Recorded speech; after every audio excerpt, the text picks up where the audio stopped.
Hello, sportsmen. This Sunday, the 22nd of June, is Father's Day. You have any clues as to what to give your dad? I got an idea. Instead of getting him something concrete, like some object, why don't you take him fishing? You can get a charter. Well, I did this past September. Took my dad out on a fishing trip. I hadn't been fishing with my dad in years. I also took the dean of Cooley Law School, two guys who were pretty important to me in the last few years, in fact, my whole life. Stay tuned. I'll show you a great Father's Day gift. You've heard the slogan, "Take a boy fishing." Well, that's what I did at the end of August. In fact, I took 2 boys fishing. Not young boys, these were older boys, but neither had ever been on a boat like this in the Great Lakes. The best chance, too, is a $400,000 Tiara. A boat you usually see is a cabin cruiser. Best Chance has it outfitted for fishing. Lots of space in the back, rod racks all over. This boat is big enough to take most any wind, waves, or weather that Lake Michigan dishes out. Now on this day, Lake Michigan was calm off Saugatuck. That's always a bonus when you want the people you're taking fishing to have a positive experience. Our crew included deckhand Bill Bale, my father, Norm Trost, Captain Dave Engel, and Dean Don LeDuc, the dean of Cooley Law School, a man who had never been trolling on the Great Lakes. I promised if he got me through law school, I'd take him fishing. Dave Engel took the boat out to 140 feet of water. The El Nino effect of this summer has kept the water unusually warm and the fish unusually deep. Now, the dean taught me administrative law. This was my chance to teach the dean about salmon fishing. Both Don LeDuc and my dad had never used some of this space-age fishing tackle at Best Chance. Rods without guides, reels with sophisticated clutches. I enjoyed introducing them to this new experience. There we go. One. Go, Norm. We got that? Get in there, Don. Come on, Don. Get him, Don. Nice Chinook. There we go, king salmon. That happens to be on good line with a good knot, good snap swivels. There he goes again. Yep. And then as that fish gets up here to the boat, what we want you to do is step over towards the middle and keep the rod down low to the gunnel of the boat. That'll keep the fish from being pulled out of the water and getting pulled off. What about pumping the rod, Bill? Is that not... We got lever drag reels by Shimano here, and they're very, very smooth, so we don't really have to pump on them. If you got a drag that's sticky or something, then you may have to pump the fish in.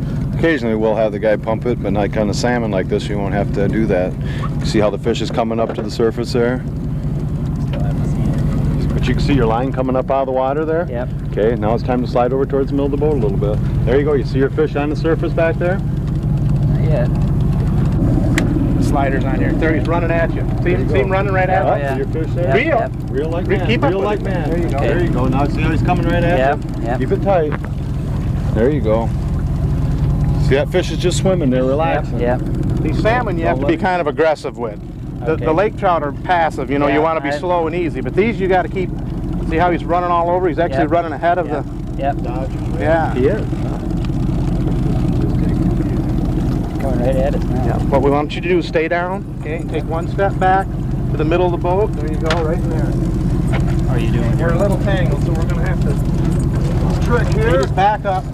Back up. Got him. We got tangled in our extra lure up there. Nice salmon. Oh, it is The a nice grill? one. The grill, yeah, that looks good on the grill. All right. All right. Now is that your Thank you, first? That's sir. your first salmon trolling. Correct. That's right. Well, let's get the The scoop very here. first one. You just saw the dean of Cooley Law School reel in a salmon, but the little known secret is he's fished steelhead for many years. For many years, yep. This is my first, this is a Chinook. That's a king salmon, Chinook salmon. Yeah, that's my first one of those. A lot more active than lake trout. Lake trout's the only other kind of fish I've ever caught a lot. But He now, did move around a lot more. But you fished your steelhead when? Back in the 70s and early 80s? Yeah, well, late 60s and 70s. Then A what little bit happened? into the early 80s. Got old. No, come on. Not me. No. No. Kids getting into school age, and all my fishing buddies got old and retired, and it was hard to get a group together, and the social part was gone, so that was part of it. Part of it was the kids getting into high school activities and that kind of thing, going to the games. But now your kids are in their 20s. Those excuses are gone. Yeah, they are. You got a cush job. Yeah, true. You got time, and you know you have enough income that you can afford to do this. But so why haven't you been? Well, it's a full-time job just taking care of people like you, Fred. Yeah, that's right. I had you on my hands for the last 3 years. It was tough.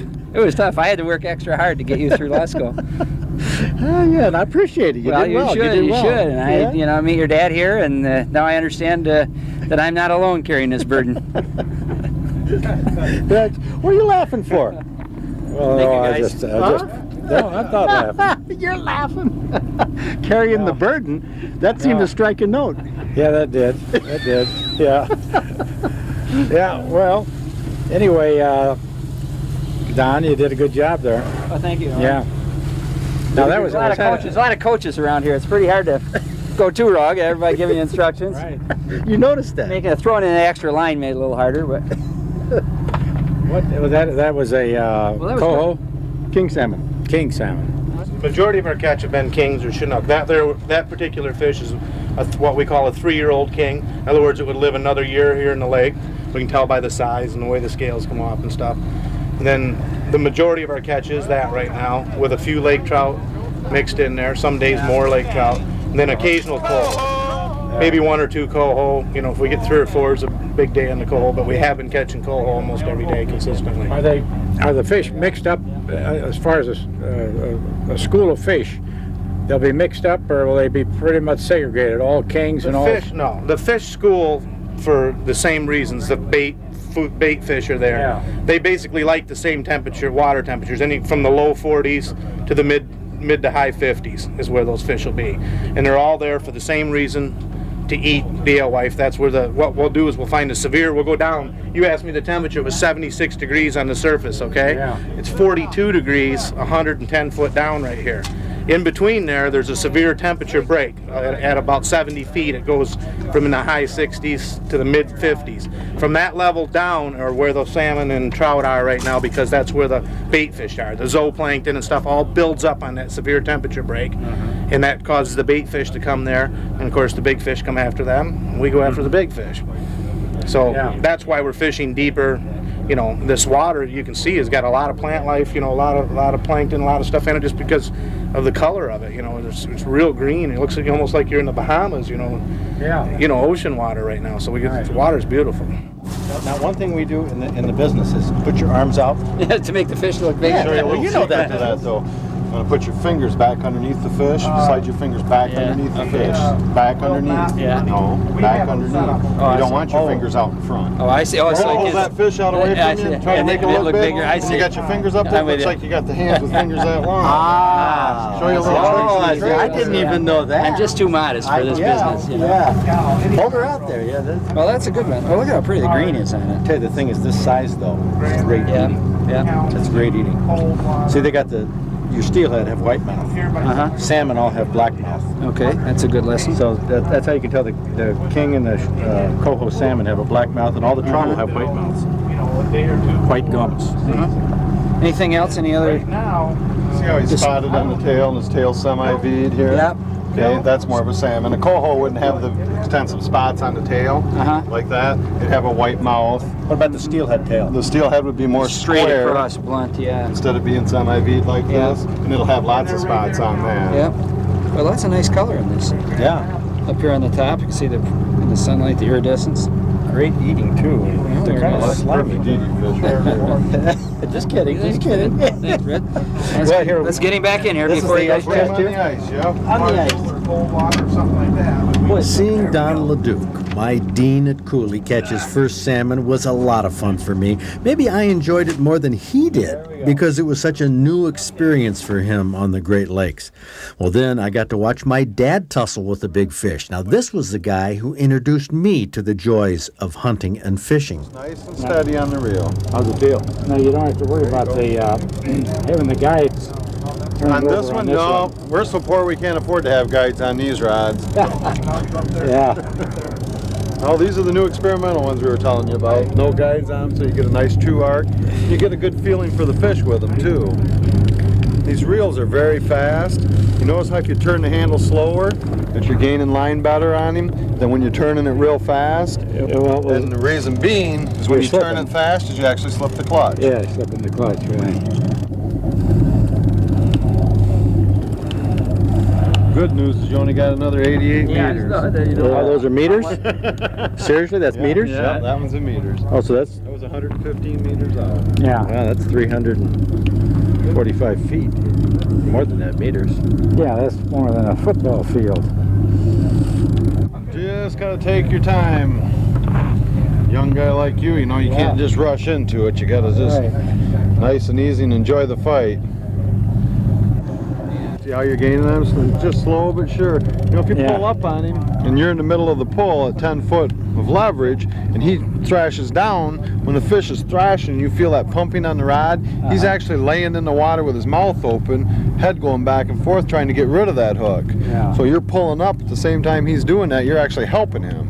Yeah. And by just a nice steady reel and keeping the rod bent like that, you know, it doesn't allow them to tear off as quick, especially with the trout with a little more soft mouth than what the salmon are. So we were telling Don there when it was a salmon, you know, you can be a little more aggressive with them. And the trout, you have to use a little more finesse and take it a little easier with them.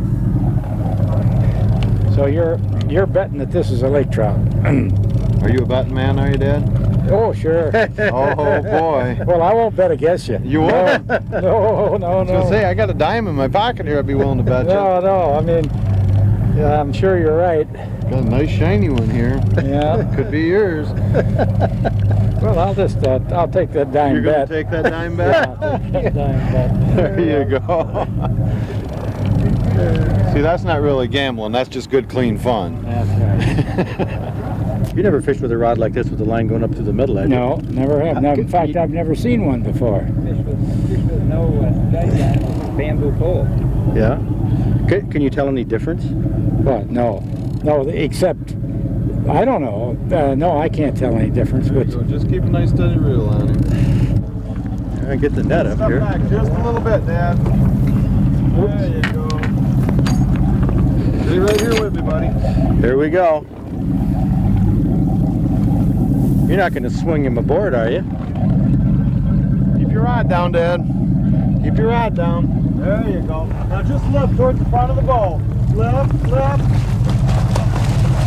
him down, Dad. Let him down. There you go. Now left. Hey, that's a dandy. That's a good one. Yes, indeed. Huh? Just hang right on, man. Let me pull a little line up. You know what that cost you? yeah, it cost me a dime. Yeah. Yeah. There you go. Why don't you hold him up, Paul? Okay. You want to get your hands dirty or you want me to hold him up? No, I got him. Got him? Oh, yeah. There you Yeah, go. you see, it was on Don's fish, it was a black mouth. The black Oh, was mouth it? of the salmon, that's white Yeah. of the trout. Yeah. There you He's go. kind of marbled looking. Yeah, he is marbled. Yeah. That's pretty Yeah. neat. Give you That's credit right. Well, yeah, he did. I'll have to say that. Yeah. Okay. Good job. We put him in here. in the nice. cooler. There you go. Now Don's fish isn't so lovely in there. There we go. Well, he's a little bit bigger. Well, both of my boys now had fish. Frankly, it had taken several hours of trolling in the early afternoon, but by 6 p.m., the wind died down. The water was flat, but the fishing pace picked up. All right. Hey, how about that? There. That's a fish. That's a fish. That's a fish. That is. All right. Well, thank you for that one. Oh, Yeah. it's the dean of Isn't the that good? college here. Now we're darn proud of this fish. Absolutely. Now smile. Well, now the dean is showing more sparkle. His enthusiasm for Great Lakes trolling is growing, but you know, it isn't just catching trophy fish that we're after. Nor do we need to catch lots of fish to have a good day. Now, it just so happened that my two boys did catch lots of fish, but the outdoors is sort of a family thing. Bill Bale is like Uncle Bill to Dave Engel's two sons who met us on the dock. Now, even though we're not all related by blood, there is a kinship that develops when people fish together. Now, I've had a kinship with these two guys over the years, and I really enjoyed having us together. When I said we became brothers in the boat, you can see what happened when Don got a fish on. My dad wanted to be a part of Don's accomplishment by netting his fish. Now, netting is a critical time in landing a fish, and my dad almost knocked the fish off. Whoa! The close call made the landing that much sweeter. You want to know what camaraderie is in fishing? Just listen. Big coho! Coho! Yeah, it makes it a lot easier to net the fish if you're on the same side of the boat. The family is pulling together like a team. My dad now has a fish on, and Don grabs the net. Now the two of them team up to land another fish. What teamwork, what teamwork. Oh, yeah. That was a good job on that. Nice. Yeah, this was not my day to catch fish. It was my day to bring a new experience to two very significant people in my life. The excitement was electrifying. Right here, another one. Fish on! Go ahead. Fish on! Bring it to rod! Fish on! Yellow rod! Yellow rod! Yellow rod! And my dad learned that grabbing a rod isn't that easy. Uh-oh! Out! Oh! You got him! You got him! His eyes are crossed. Fishing memories are sweeter when you fish with people you appreciate, like my dad. The gleam in his eye is a picture I want to remember. There you go. Fish, fun, and family values. The picture of a perfect day. All right.